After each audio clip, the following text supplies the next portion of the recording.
Rachel Fenya dan Nico Al-Hakim kompak hadiri ultas sang putri. Okin beri pesan haru untuk Shafa.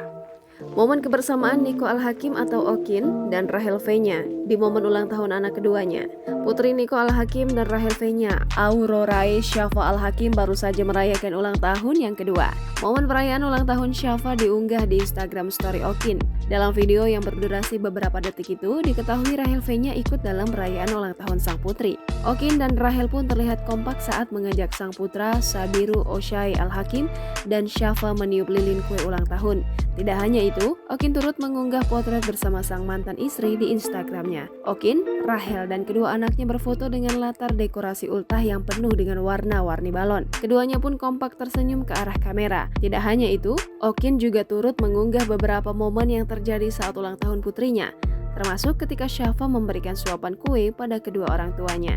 Sebelumnya, Okin sempat membagikan kolase video singkatnya bersama Shafa. Momen itu ia unggah tepat di hari ulang tahun sang putri. Dalam postingannya, Okin menuliskan pesan haru untuk Shafa. Ia pun menulis harapan supaya Shafa tumbuh menjadi anak yang kuat. Pun, Okin mengatakan sang buah hati tidak akan pernah merasakan kekurangan kasih sayang dari orang tua dan keluarganya. Jangan lupa subscribe, share, komen, dan like ya!